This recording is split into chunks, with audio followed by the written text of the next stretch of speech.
Welcome to R.L. Parker's first info dump TikTok podcast thing. For those that don't know me, I am an epic fantasy, dark fantasy author. My dark fantasy books kind of border on supernatural thriller or horror, depending on the book. I have a publishing company that I use currently just for me, Airline Press LLC. And I will segue over to our pointing is hard, our friend here to introduce yourself. Sorry, I'm in this weird mirrored camera state, so go for it. Oh, gotcha. So I'm Brandy. I own Duat Consulting. I have been doing taxes, personal taxes since 2002, business taxes since 2010. I have my master's in accounting from Purdue University. I also do legal business from the University of Virginia. So, yeah, I'm certified with the IRS to um, deal with any taxation questions that any business or individual has. Awesome. And before we get into any actual information sharing or any Q&A, I want to say that even though she is a tax professional, you should always consult your own, especially because Absolutely. we're human and you should not trust your memory. So take this information, Right. bury it in your brains, and use it as backup information when you go to pull the trigger, and always do your own research and talk to your own professionals. Somebody you can consult with locally will Absolutely. do it. So what Yeah, I because want I to can't cover, see. yeah. So what I want to cover tonight from my side is I want to cover things like uh, not setting up a business as an author versus setting up a doing business as or a fictitious business entity name, and setting up an LLC, the kinds of benefits, pros, cons that those things offer, especially when it comes to taxation and how that works. I want to cover online sales, in-person sales, things that I've learned along the way, and then things that she can add information to, because taxation is a little tricky when you're selling things online for shippable goods. If it was digital goods, it's a totally different world. But there are laws that Yes. govern shippable goods sold online. So I think we'll start there, and then we can move on from that point. For the record, I started my LLC in March with a lot of help from Miss Brandy here, who is on that side of me. All right, so if I'm an author and I don't have a DBA, I don't have an LLC, it's just me. We're now talking about the majority of indie authors out there. They publish a book, most commonly directly to Amazon KDP. Amazon KDP sends them royalty payments to a bank account or a PayPal, and then or a credit card, whatever, debit card, and then from there, once a year in January, if they're US based, they get a 1099. What's the impact on their taxes? What should they be keeping track of for that? So the first thing that happens when you get a 1099 for the IRS, if you are not sticking it on a Schedule C, you're losing money. So Schedule Well, Cs that's are a must if you get a 1099 miscellaneous or NEC. so. Let's go over first the losing money part, because I'm sure that just burned a hole in some people's ears. The losing money, correct me if I'm wrong, is due to there is a tax on royalties earned, and then there's self-employment tax that you're also paying on top of that. And Correct. Schedule C means you have a corporation, correct? So Schedule C is for LLCs and DBAs. Right. Corporations are 1123s. So what is the tax difference if it's under that Schedule C? Why is it better? Um, so you have a lot more deductions if you use the Schedule C, which puts you in a lower tax bracket, which means that your what's it called? My brain just stopped. Your IRS given deduction of the 12,500 or 24,500 we'll take care of that Schedule C, and then you will not be owing taxes to the IRS. Right. So if you had the ear of every author on the planet, would you encourage them all to go LLC or DBA, or just stay as they are? Oh, no. LLC it, get an EIN. Okay. So Definitely. DBA stands for doing business as. Some states call it a fictitious entity name. I know that Virginia does. But if you go to a bank in Virginia with a registered fictitious entity name, the bank calls it a doing business as. So you get in this weird terminology war. But it's basically, and some states still call it a sole proprietorship. A DBA counts as a sole proprietor. It's saying I am acting as a business, and you have to register when you do that what type of business, whether customers will be coming to your home, whether you go to customers' homes, the business is all online. Do you own a store? You have to give an address that your business is located at. There's all this stuff. Most states only charge $10, $15, $20 for that process. It's not hard. There's a little approval process, but that approval is, most of it is verifying that your business name is unique to you. So as long as you have a good, unique business name, that is a stupidly easy process and usually only takes about a day. So then, though, if we'll get into state taxes and stuff later because every state's different. But so the DBA is just you acting on yourself. Correct. LLC is where you can now legally have employees, partners, the whole nine yards if you want. And it's a little bit more strenuous of a process cost-wise. I think Virginia was about $100. It's $100. And there's more of a review that happens behind the scenes with the SCC, so the State Corporation Commission, to approve your business to exist. But even that, I think that was, I submitted it on one day, the next day I had the paperwork. So it's really not bad. But the LLC, if I was to make the recommendation, I would be saying start an LLC, because there's one thing that a DBA does not do for you that guaranteed an LLC does. And that's in the name LLC. It stands for Limited Liability Corporation. That's the key. Let's say you write a nonfiction book, or you write a fiction book, but you accidentally use the real name of a person, and that person doesn't like your book, and they sue. If you're published under the LLC, the only person they can sue is the LLC. That protects your personal income, your house, your cars, your everything. They could possibly bring the LLC down, but you could just set up another one. Right. So that's your legal protection plus taxation protection for your earnings as an author. Yep. And it gives you more deductions.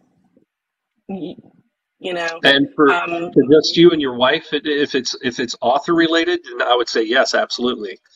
My wife runs her business as a DBA, but she's the only person that's doing any of the work. And she doesn't need the legal protection. She's not going to get sued for selling a hat. Welcome, Amanda. So from there, the next big question that everybody has, that I get asked quite often, is doing conventions, signing events, public appearances at like craft fairs, farmers markets, breweries, wineries, whatever, where you are selling copies of your book and signing those copies of your book. And I'm going to have to lean on you a lot to correct me where I'm wrong, but my understanding is that if you are in your home state where your business is registered, that you should be charging sales tax for all, at least, credit card processing. It's up to you if you try and skirt around that with cash. Some people do, some don't.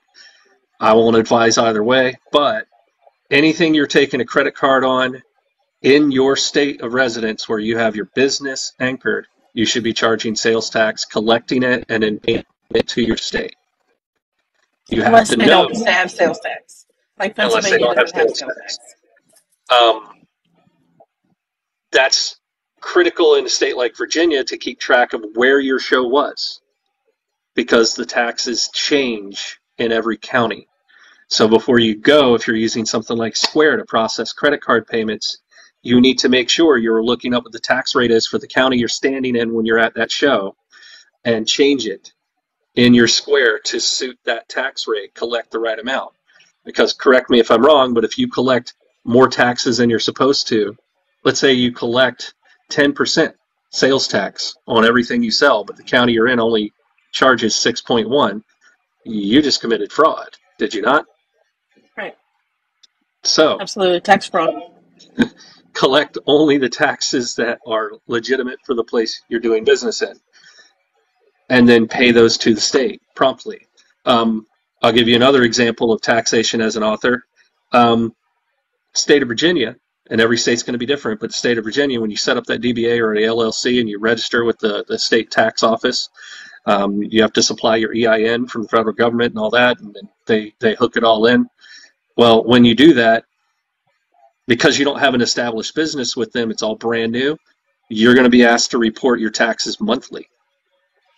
Every month that you don't, let's say you do that in September, you get it all set up, and in October you didn't sell anything. So you don't go and file taxes with the state that month.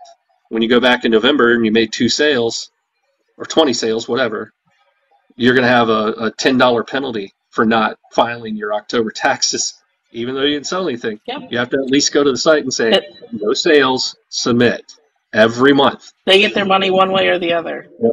And when they don't see a lot of traction, a lot of sales going on, a high dollar amount, they will shift you to quarterly, but then you still have to remember to go do that quarterly. So my recommendation, if you're setting this up now as an author, you can certainly start your LLC today.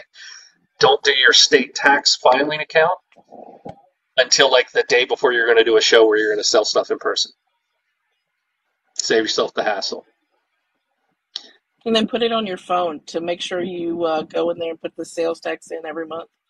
So Trevor, that's the next topic I wanted to cover, is you're doing conventions out of state.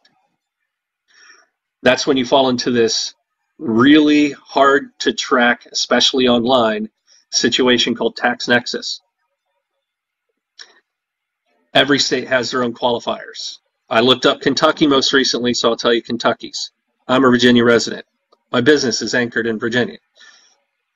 It doesn't owe taxes to Kentucky unless I make $100,000 in a calendar year for sales or make 200 individual transactions in sales. So unless I'm going to reach that nexus, I don't have to charge taxes. When I went to the convention in Kentucky in July, I knew that I was only doing the one convention. My inventory was less than 200 books. There was no way I was going to sell $100,000 or 200 individual transactions. No way. So I knew I'm not charging tax for any sales in Kentucky. I don't need to. I don't legally have to. But that's on you to keep track of. You don't have a little person following you around telling you. So online sales, my recommendation is you're going to want to pay a service to keep track of that for you. Online shops that you can set up yourself do not come with that built in. Squarespace, for example, if you set up your shop in Squarespace, you have to have a business to your account to do a lot of the stuff we would want to do as an author in order to be able to charge taxes or shipping in the first place. Taxes that you collect are based on where the buyer lives, not where you are located. So if your buyer lives in Texas and you've reached tax nexus in Texas, you should be charging them Texas sales tax for the county they live in. And that's the other kicker. If I'm doing an online shop and I have buyers in Virginia, I have to have taxes appropriate to the county the buyer lives in when they buy. So that's why I took my shop down, because I was panicking. Because in order to set that up in a system like Squarespace, if you don't want to pay one of these other services to set your tax rate for you as an add-on or a plug-in to your Squarespace account, you have to go in and configure tax profiles for every place you want to charge taxes and what the rates are. And those can change without notification to you. And now you're charging the wrong tax rate, and you just committed tax fraud and blah, blah, blah.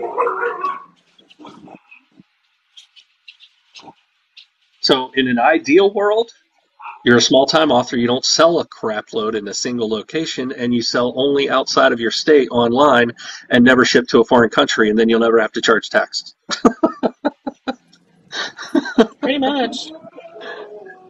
Yeah. So it requires research. There are companies that sell those services. They will hook into your online shop, certain ones. So don't set up an online shop until you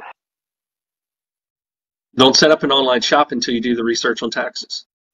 And how is your online shop going to track buyer locations and keep track of the number of sales you've made in each location and the total dollar amount that has transacted in those locations, so that you know where the tax nexuses are, because it's almost impossible for you to keep track of all 50 tax nexuses in just the continental U.S.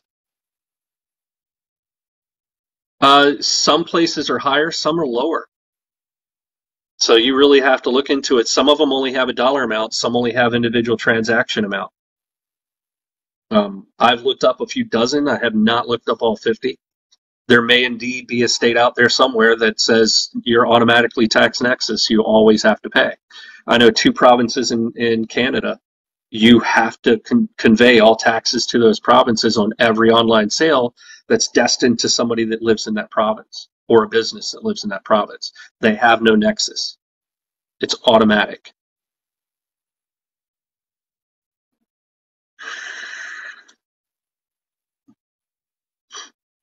So there's a prevailing mentality amongst the older crew that's doing this stuff online, that online sales don't have taxes. That used to be the case. I think it was 2014 or 2017. There was a big push to get taxation to apply to online sales, because prior to a certain point, if you were filing your personal taxes, they would ask you, like in TurboTax, did you make online sales that you owe taxes for? And you would have to volunteer that information. It's not the case anymore because of all these new laws. And I forget the name. There was a federal case that caused it to ripple through the states that basically allowed all the states to start charging taxes on online sales. So, do you remember the name of that law? Was it like 2014 or 2017 or somewhere around there? But yeah, I got nothing. if you're selling stuff online, technically you do owe taxes. If you're tracking them properly and can keep track of tax nexus. And Trevor, before you ask, because you should ask if you haven't, maybe you were thinking of it, in order for me to file taxes, state taxes in Texas as Airline or as R.L. Parker, whatever, I have to file a DBA with that state and get a state tax ID, and then I can file with that state. If you look at big corporations like Coke, they have DBAs in every state for that reason. Yeah, let's pause here. Let's ask questions in all caps.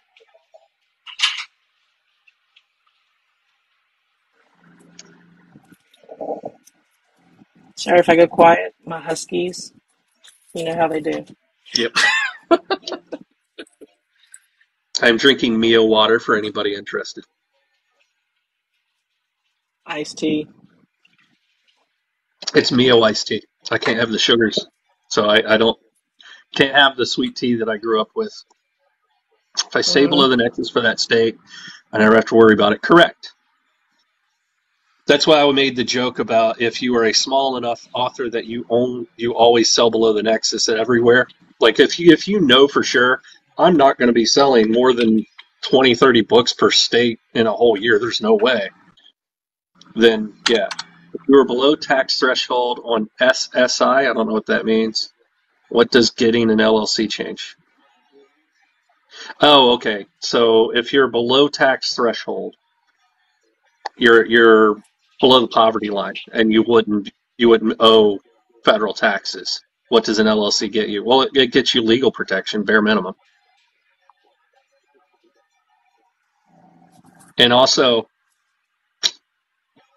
having airline press. So if you having this, being able to put your business stamp when you're binding that's the company that published your book, and when it shows up in online listings, it says published by Airline Press. To readers that don't do any research, this doesn't look indie published. Just saying. How much more do Okay, you so pay? if you're doing Social Security, and you get a 1099 NEC or a 1099 miscellaneous, that's when it starts doing the stuff with taxation. Social Security is 35,000 that they anything less than 35,000 they don't do taxes. But with a 1099, you still have to file it somewhere, and doing it on a Schedule C with an LLC gives you more deductions. You can actually deduct a part of your house, your car, your computer, a Yeah. telephone. Yeah. Business deductions are a big deal. Like I know in the IT consulting world, there's a lot of guys that set up their own gals too, but they set up their own LLC to subcontract out to companies rather than going full time employee with a contracting agency. And then they use their business deductions on their laptop and their desk and their square footage of their house that they consider an office. And if they have to drive to meetings, they get the gas as an expense. If they're traveling for business, they get all the travel, they get the food, they get all of that. They can take clients out to dinner, and that's tax deductible. There's a whole bunch of stuff, and you'll see a lot of guys at the end of the year in those scenarios, in those IT scenarios, where they're like inviting random people from their consultancy out to dinner constantly as business meetings to ramp up their tax withholding or their tax deductions so that they can meet the threshold to knock Yeah, their taxes out of the park. That's where also it's very possible to claim books that you're doing as giveaways as a marketing expense, advertisement expense, absolutely. and those become a tax deduction based on the MSRP of the books. Hmm. Food for thought. You're like, oh, I'm going to owe a lot this year because I sold a lot of copies on KDP, and my 1099 is going to be freaking crazy, and I'm going to owe all this money, or it's going to push my family income to the next tax bracket. So do your deductions and online sales with we need to charge the buyer's location taxes and the best advice for that. Well, that's why I said get a company that's going to do that for you and plug them into your job. I can't remember off the top of my head. It's like iTax or Taxify or something like that, and they do online taxation, and they create an account for you where they track every single sale, where the buyer was located, and they will automatically alert you to say you need to turn on taxes for this section of Texas, and you need to file for Texas DBA, and they send you all that information when you reach Tax Nexus, as an example. Arts should be ebooks, so there shouldn't be a cost to that. So that wouldn't be a tax write-off necessarily. Although you might be able to claim ebook giveaways if your ebook is $4.99 and you're giving away 500 copies for advanced readers to give reviews. It's digital goods, but it may be claimable. I'll leave that to you, Brandy. That's advertisement. It's Yeah, It would be under advertisement. yeah. Don't do physical ARCs, Amanda, if that's what you were thinking. It's too much money because you should be targeting 300 to 500 ARCs if possible.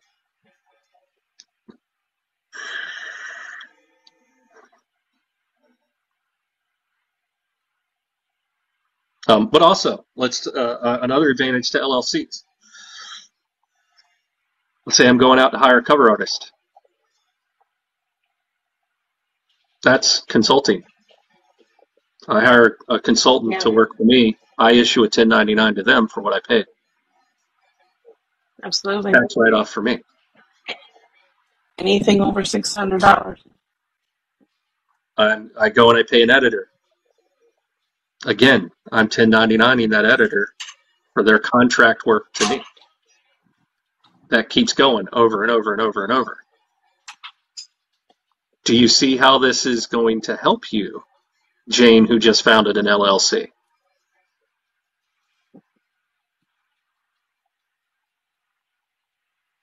But see, even those 12 people, Amanda, that counts as you have a product that is worth money that you're giving away for free. That is a tax deduction, but you need to have some form of paper trail and or receipt documentation of some kind in case you get audited. Absolutely. There's a question for Brandy. So How do you issuing a answer? 1099, issuing a 1099 is literally just knowing where they live, their social security number. It's a four-part form. Three parts of it goes to the person, and the other part goes to the IRS. Yeah, I'd say, Amanda, I would have the purchase receipts from when you got it printed and shipped to you.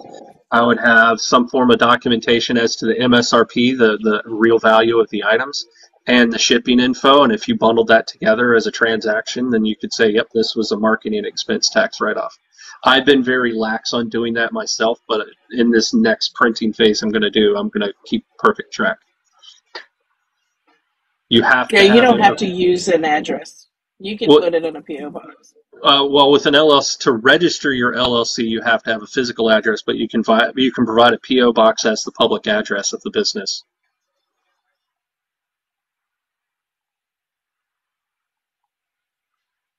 So yeah, imagine all these copies that you've given away to beta readers and the alpha readers, being able to write all that off. If you keep the proper paper trail, which again, I haven't done any of those this year since I founded the LLC, but in the past I didn't keep good records of that either. Keep in mind, it needs to be something that an IRS agent would accept as proof if you were to be audited. Um, Tax write-offs, are the limits higher for an LLC versus a DBA? There's a question I had for you, Brandy. If I have a DBA and I'm tracking tax write-offs like the square footage and all of that stuff, gas to conventions and back, do I have higher limits if I have an LLC than I do as a DBA? You do, and so with an LLC, you have less taxation. Just doing a 1099 DBA, you literally just put it on your taxes as non-employment compensation. With an LLC, you have to fill out a Schedule C, which puts you in a different type of tax bracket, which means you get more tax leniency. Um, So you'll be taxed less out of the gate. Self-employment tax. So you're taxed less, So and you get to correct, claim your exemptions, your tax write-offs. correct, So and your self-employment tax is lower than 30%. DBA is doing business as, or every state has a different name for it. In some states, you're going to have to use it, all the different terms. It's doing business as, or fictitious entity name, or sole proprietorship.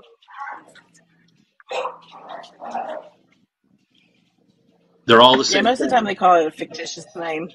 Yeah, it's just different terminology for the same exact thing. Most You say DBA, most people that are in business or banking, they'll know exactly what you're talking about. Same thing with sole proprietorship. No, you are filing them all under you.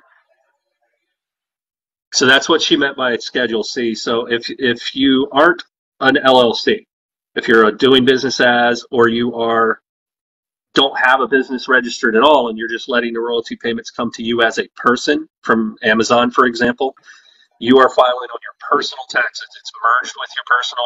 It's non-employment tax, taxable income, or by another term, it is self-employment taxable income, where you're working for yourself for your author side. So you'll get a base level tax, like royalties. I think qualified around 13 or 15% because they fall under that normal non-employment income. But then you have self-employment Mm-hmm. tax that's imposed on that earning on top of it.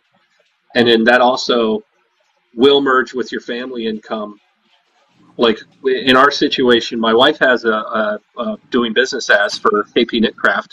I've got my day job employment, and then some years I have multiple of those. And then we have my author stuff on top of that. Combine all of those, that tells you what your tax bracket is because that's your total family earned income.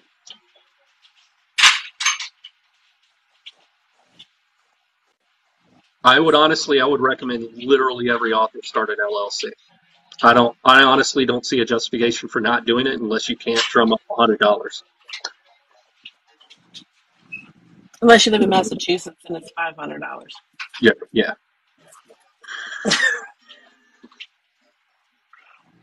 Now that doesn't mean that you're up shit's creek if you didn't do an LLC. You can always go now and file an LLC. It doesn't have to be. Um, LLCs cost $100 to register. DBA costs 15. But LLCs protect you legally and they reduce your tax burden. Yeah, Your and then you want to make DBA was sure you get 100. an EIN too. Yeah, and the EIN is free. You just go to the Social Security or the IRS website, and you can get your free EIN. Yeah, my LLC was $100. My DBA when I had it was 15. Every state's Yeah, different on their fees because you're paying the state corporation commission in your state to register that business. Virginia has one of the lowest set of fees for the LLC corporations or partnerships, etc. So Trevor, I believe, and she'll correct me, I believe Yes. that you're you can claim the entire year because I thought it was prior to. Isn't it also based on where the money goes when it gets sent to you by these deposits from like Amazon? If it goes to you versus the business?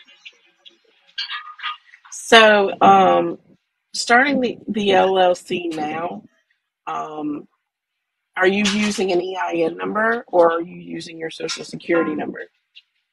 If you're using your social security number, you can file the LLC as a Schedule C under your social and do the whole year. If you go and you want to change to from your social to your an EIN number, you would do social from January to now and then EIN from now to the end of the year. All right, so that's a good example then, or good question that applies to me. I have royalty payments that came in January, February, March to my social. My online stuff is still technically going to my social, but I have an EIN. So is there a benefit to me registering or going into Amazon and Ingram Spark and Draft to Digital and changing those to use my EIN instead of my social? So your EIN number will be attached to your LLC. Mm-hmm. So if you go and you go on to the IRS website and you register your business as LLC, that will automatically hit with the SCC website.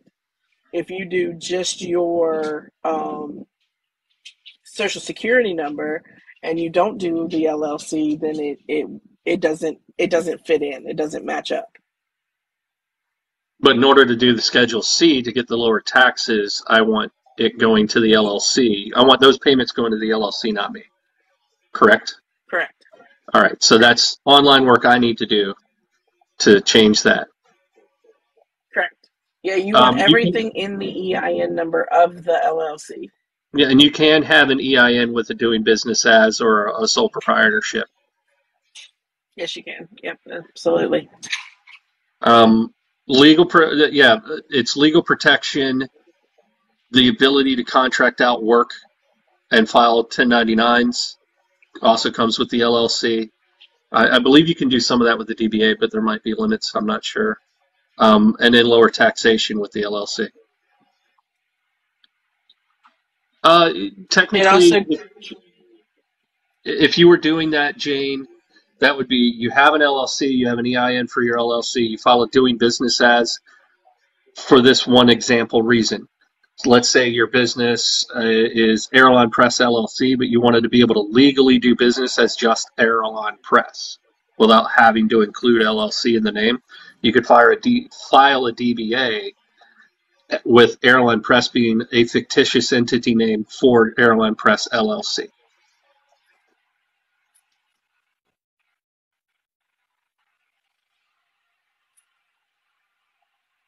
so the 1099 for at least 600. Um, you can send a 1099 for whatever amount you want. You don't have to have the $600, but most people is they go to the 600 for non-contract or contracted employees. Um, if you got a W-2, then they'll send you one for $1 and some change. But as a 1099, you have a leeway of, it says contract labor, and up to $600 of that does not have to be on a 1099. So, say you pay Becky to do your artwork at $450. If you want to send Becky a 1099, you can, but you have up to $600 before you have to start sending out 1099s. Yeah. So like when I paid my artist earlier this year $2,600, that's a 1099. Correct. Because I made that payment to him after the LLC was formed. Right. Okay, so you never want to pay a website to prepare an LLC for you, because all they are doing is a piece of paper and submitting it to the SEC, and then that's it. They're going to upcharge you at least 50%, some of them 75% more than what it actually costs in your state. Yeah.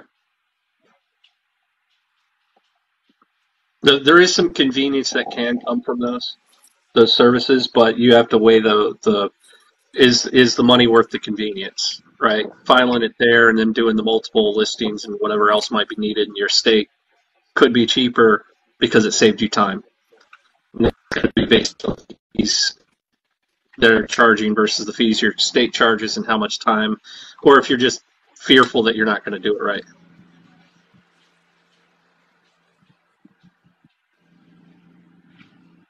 Yeah, personally, Trevor, I filed my business stuff directly with the .gov sites, the SEC, the VA tax, and then IRS.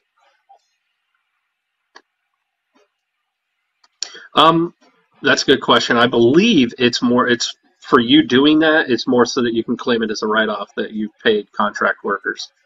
It's money out, that you're documenting money out. Mm-hmm. And she's nodding, so I think I'm right. I can't read it because I can't see it. So she said, if it's $450 and we 1099, is that more for a record or a write-off? Or more for a record for a write-off? So it's like you're not getting a tax write-off on the individual 1099s that you issued. It's the total lump sum that you 1099'd out, right? Correct. So if it's $450 to this person and $400 to that person and $600 to that person, on your tax claim, it's going to be the $450 plus the $400 plus the $600, so it'll be $1,450 that you're claiming. But then you declare. You become so much more than one contract laborer. You go to irs.gov and you click the button saying you're requesting an EIN, and then you supply your Georgia information, and then they'll issue you an EIN number, employer identification number, EIN. And then you can use that in place of your social places. Oh, I'm sorry. Where's my brain? There is absolutely a benefit for getting an EIN as either a DBA or an LLC. And it's actually easier to utilize if it's an LLC. And that is ordering your printed books without paying taxes on the purchase. So with an EIN, you can register as somebody that resells your own goods. And you then can make tax-free purchases from Ingram Spark to get your books printed and shipped to you. And if it's an EIN for an LLC, you can wire that in and they can detect it and do all of the paperwork automatically for you. If it's a DBA, depending on how you file the DBA, because you can put your name first or the DBA's name first and all that stuff, if you get that pattern wrong, they failed on the auto detection and you can't submit the paperwork. I fell into that hole. It also makes it where you don't have to give everybody your social security number.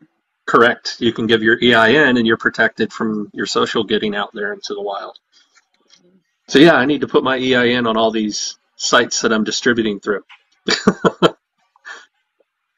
Yeah, and you get a break on fees on PayPal if you're doing PayPal transactions, and you get a break on some fees with Square for your Square sales and stuff if you register your EIN and mark yourself as a reseller. Yeah, because it's considered as a business, not as a a personal account? So imagine you're getting ready to go. Let's say it's January or February. Let's say it's February. You just got a bunch of tax refund money in from last year, right? Got maybe a grand, 2 grand, 3 grand, whatever. And you've got all these conventions and signing events scheduled for the year, and you've done a spreadsheet to calculate how many books you think you might need, thinking, oh, I'm going to take this many to this show, this many to this show, and I might sell half.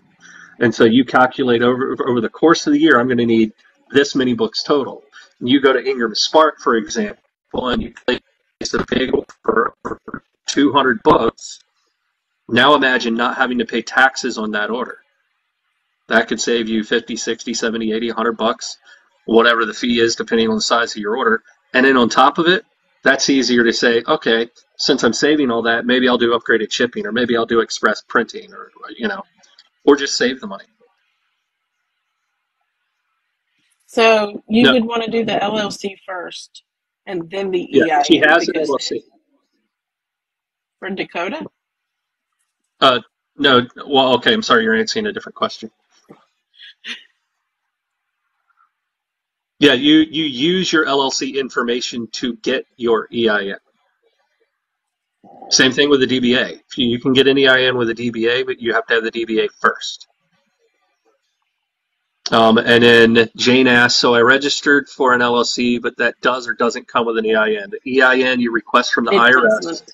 and it's free. And they don't care if you use it. You don't have to file anything And under it.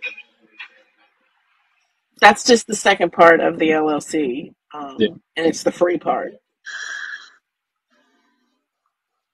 Because from the IRS's perspective, if you're filing from an EIN, you're doing business, you're generating income, you're therefore going to end up paying more taxes. So they're like, yeah, please.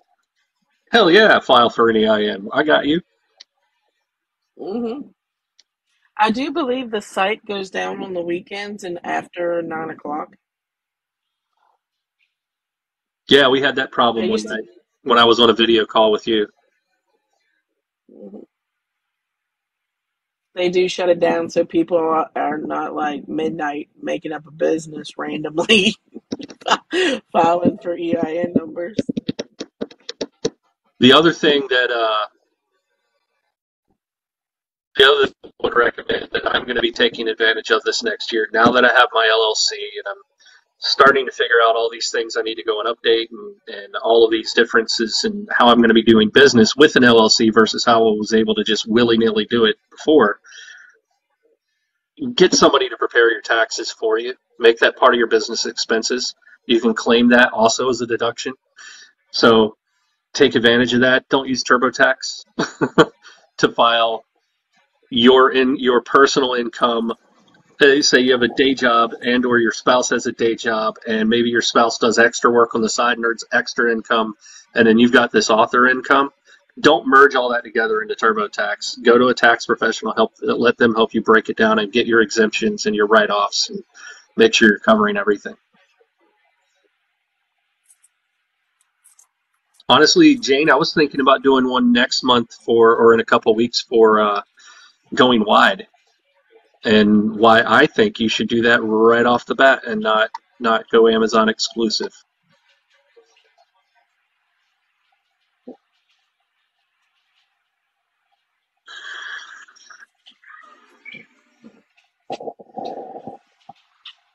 Because it's like almost every other day I get asked.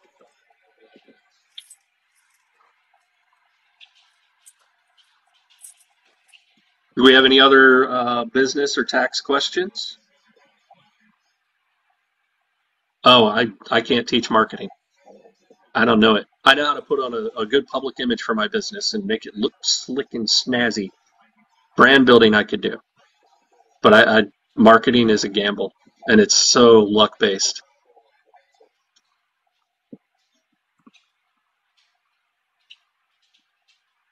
Well, then you should be on KU, but KU royalties are going down, so also you should look into Kobo Plus, which is Kobo's version of KU that doesn't require exclusivity. So you can be wide and still offer free read copies. They just install the Kobo app and yeah. And maybe you didn't know about that. I don't know. Will starting an LLC mess with my disability? Well, when you register your LLC, you are telling them whether or not you're visiting customers' homes, whether or not customers are coming to you.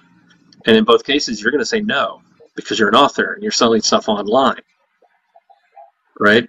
Ideally, the dominant form of your business, income for your business, is online sales where you're getting royalty payments distributed to you via 1099 from Amazon, Ingram Spark, Drafted Digital, wherever. So no, you're not dealing with customers. That means it's a sit-down job, which means there's no chance it messes with your disabilities, unless your disability payments have a payment limit threshold. You start making more than X dollars, and we'll cut off your disability payments. That's going to depend, I think, on your state. It's $1,310. What's You can't 1,003? make that much. That's how much you can't make above that and keep getting disability. $1,310 Yep. in where? Virginia? No. So Social Security Oh, is federal. is that monthly or yearly? It's a month. Okay. Well, then it's an interesting situation then.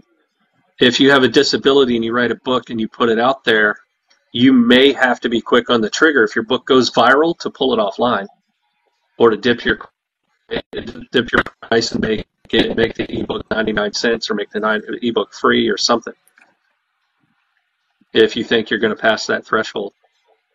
So if you make $200 per book or $2 per book sold, for random example, selling 600 copies makes you 1,200 bucks.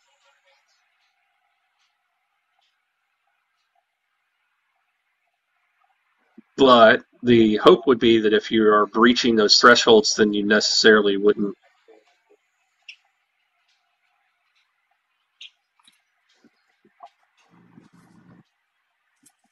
Maybe. Just don't tell them I told you to do it. Right there.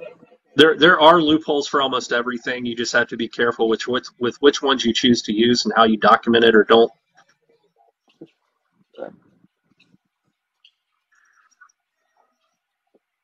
I was going to say I can't give that advice, but Yeah. Well, like I know authors who go to conventions and only run cash transactions specifically to avoid being tracked. And then they go and they claim later that the books they sold for cash at shows were marketing expense. So that they can claim what they spent on the books. I do know authors that do that. I'm not going to tell you that that's a good thing to do, but I do know authors that do it. Hey, Zach.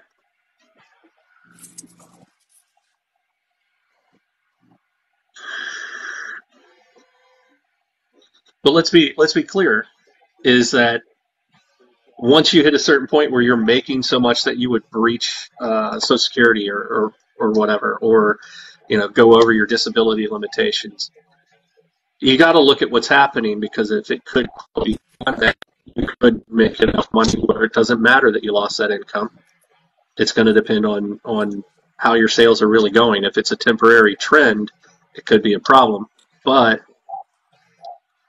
do the earnings for that 1210 limit for Social Security disability, is that offset at all by expenses? So let's say you've got a month where you made $1,250 as royalty payments from KDP, but you're able to prove that you spent $450 on ad campaigns that month. Would that offset? so they just the taxation for that part is yearly. They don't do it quarterly or monthly. So it's by the what you make at the end of the year. Okay, so it's an average, really. It's not on that 1 month. So Correct. there you go, CL. That's an enhanced answer. Would be 1210 is the average limit right now for Social Security disability pay limits. You make more than that on an average over the previous 12 months when you're filing your taxes, and then you get cut off or you lose your SSI. So if you have a 1 month spike, you're probably fine. If you have a 12-month spike that's pushing you over that, you're probably doing really good as an author. Hey, Kitty. I couldn't even tell you a single month where I made 1,200 as an author. Not one.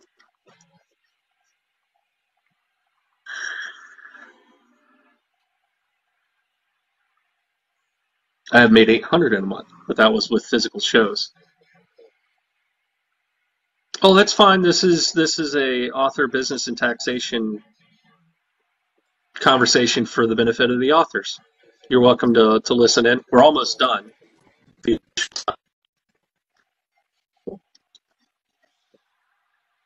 And then we'll go into gossip section. Do you mind if a couple authors come up and just chit chat with you? I don't mind.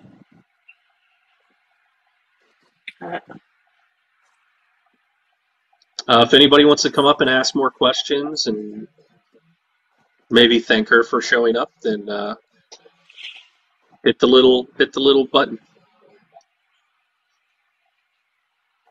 We'll pull you up one by one, ask your question, and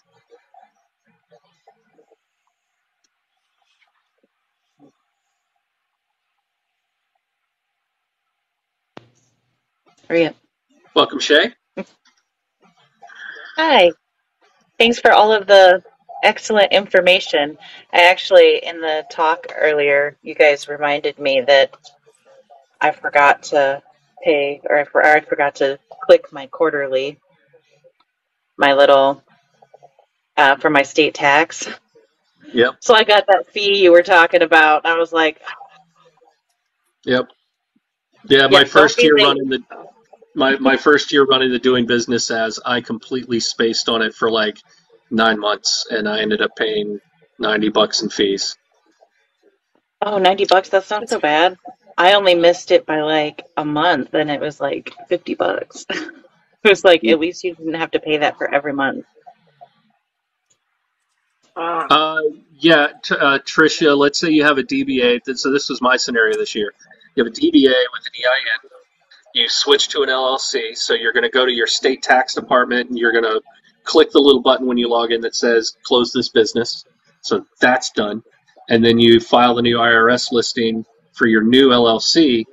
The advice I got from Brandy here was you just stop using the old EIN and it's not for time. They don't have one to turn it off.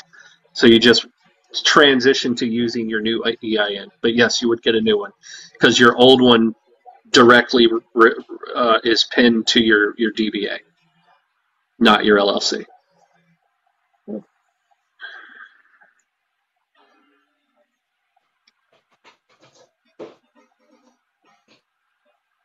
Does anybody else want to come up, trade places with Shay, and say hey and ask a question? Yeah. I'll drop down so they can Okay. go back to watching. There it is. So for everybody in attendance after This is like this, the easiest interview ever. yeah.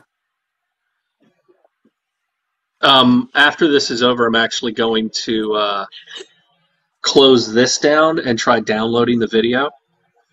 And if that, downloads fine, then I'll probably fire up a more social live. Or if one of you wants to start a live, I'll jump in and socialize on that. But I want to make sure I get this video as short as possible so I can download it.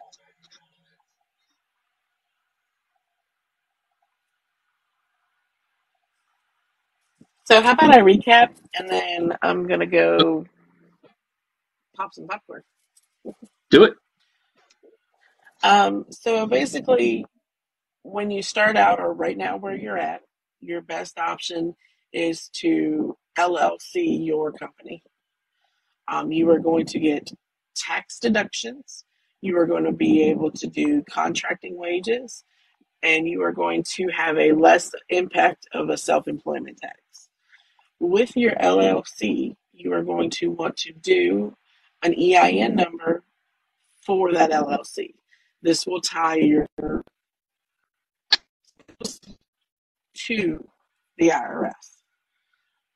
That EIN number you give out to everybody that needs to send you tax forms. That makes sure that your social security number is not published anywhere. No company has it. The longer your EIN and your LLC is up and running, the more you can get phone. It's like cell phone company. You can get a phone in your name, get a business line. It's less. You can do loans that are less because it's business income. So it's very good to make sure that you have yourself a safety net, and doing an LLC and the EIN number does that for you. Yeah. So to add to that, so let's give a little bit of an instruction set to the author that wants to pull the trigger today. So you go to your state's Corporation Commission. So for Virginia, that's the SEC website for virginia.gov. But other states have their own naming for that. You'd go to that, you'd file your LLC, pay their fee, do it direct to them. Our recommendation is not to use a service to do it for you. Once that clears and you have that paperwork, you then use the information on that to file for your federal EIN with irs.gov. Once you have your EIN and you have your registered LLC, take that paperwork, print it out, or get it on your phone or a tablet or a laptop, take that to a bank with you, ideally one that's closest to your house so it's easy to get to and from. Establish a bank account under your LLC name with your EIN number. Then go to places like Amazon, Ingram Spark, Draft to Digital, Lulu, whoever you're published through, and if they're currently listed with your social, change them to your EIN. Give them that new bank account information if it's sure payments go to that account under your EIN. Now, when you file taxes, you do those payments received under a Schedule C, those 1099s from those company, go under that EIN. They'll have your EIN on it, I believe, or refer to your business name. But you'd file those under Schedule C on your tax returns, and that means you're going to get charged less for taxes, and you can track and report tax write-offs like the square footage of the office space that you write or do your marketing or your publishing from. If your TikTok is not a business account, you can convert it to a business account. The areas that you film in on TikTok become tax write-off areas because that's social, that's marketing and outreach for your company. There's a whole world of stuff like that you can set up under your LLC that is a little bit more legwork, but saves you potential legal troubles and potential financial troubles. Do not use software to do your taxes. Use a person. Use a person, most definitely. And again, if you're paying somebody $150, $200, $300 to do your taxes, that's for your whole family plus your LLC. It's married filing jointly kind of thing happens. That works. And the tax preparation fees are a tax write-off. There's a line that they can fill in and say, I paid $300 for this, and that's less income they tax you for. Your goal, professional services is what it's called.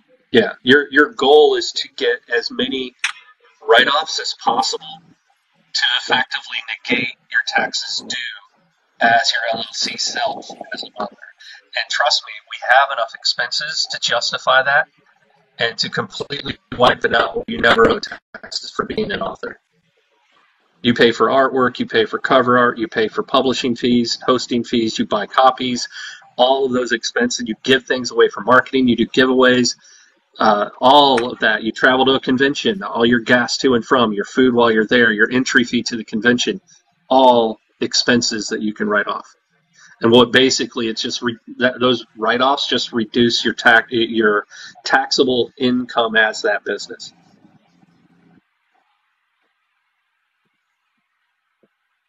How do I find a person? Full-time job writing. My husband's full-time is contracting. Yeah, you've got a lot, just like me and my wife. We got lucky in finding a Brandy, but you can find a CPA, right? You don't want to go to H&R Block necessarily, but you just go look No. for CPAs in your area and find ones that have good reviews from people that are customers of theirs and start having conversations. If they're in one of the states that I deal with, um, I could possibly help them because I deal with multiple states. So there's final question for you, Brandy. For the people that happen to attend tonight, that limited audience, are you available if they wish to DM you occasionally on TikTok with a simple question? Absolutely. Absolutely.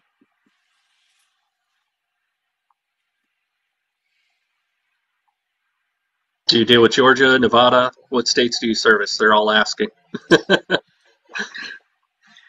Um, so I do Florida, Georgia, South Carolina, North Carolina, Virginia, I'm looking Maryland, back. Pennsylvania, Delaware, Ohio, Okay. Minnesota, um, New Hampshire. I do New York, but it's horrible. Um, Massachusetts. That's why I know they're bad. Tricia, to answer your question, I file jointly with my wife. She has a doing business as I have an LLC. You. They all go on your personal tax returns. But the way it's filed on those returns changes with an LLC for that portion of your income.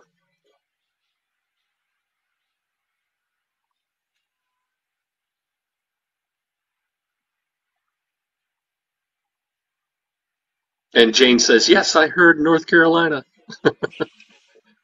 Yeah, I live there.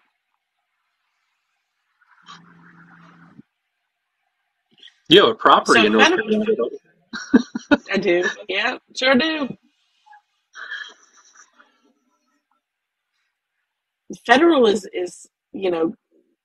the whole United States. It's just when it gets into like the state stuff, um, No, that's her when it gets a primary little residence is wonky. in the state of Virginia, Jane.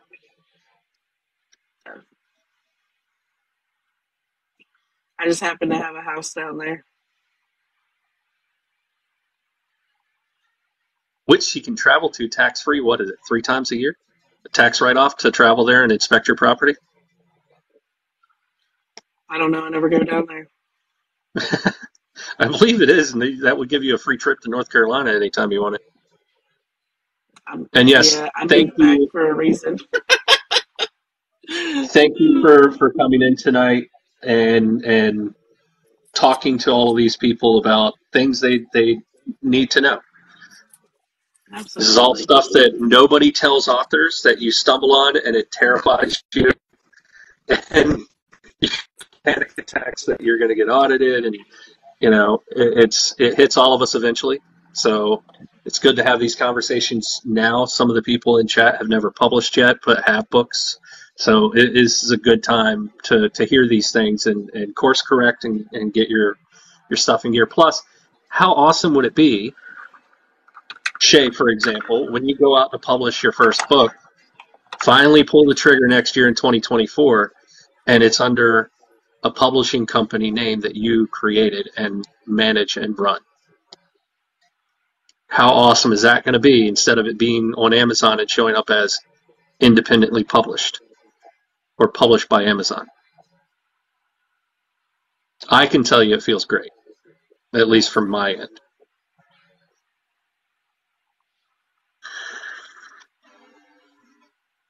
Local tax 40 is for sales that you make locally to local residents. They don't even have to be residents; they could be from out of state. But if merchandise passes from you to someone within your state, yes, you should be charging sales tax based on the county where that happens. Some states it's statewide single tax. Other states like Virginia, every single county has at least one tax code. In some cases, localities within a county have additional tax codes because cities and counties are allowed to charge tax on top of the state tax. It's like going into Albemarle County, which is in Charlottesville. You get double hit. Yep. And like Williamsburg, I think was 6.1%, whereas Henrico County, where I'm at, is like 6%. And then there's other places I've done shows that were like 6.3 or 6.4.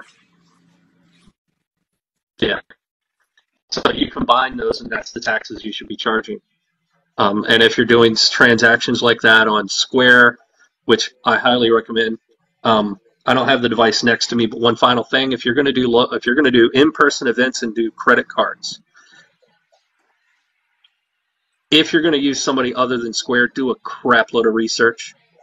Specifically, you want to make sure that whoever you're using, their card scanner, does tap and chip, not just swipe. Because swipe cards, if that card was stolen, you get hit with the fees. You're not protected. If it's chip or tap, then that card is verified in real time over the internet securely before it approves the transaction, verifying that the card hasn't been reported stolen and has the correct funds. You are protected. So always get a chip and tap reader from whatever service, and me personally, I highly recommend Square. You can even do invoices for online sales through Square. Somebody messages you through TikTok, I want a copy of your book, you can get their shipping information, go and calculate shipping, invoice them for the book plus shipping to their address, all through Square. And they can pay with any card or PayPal or whatever.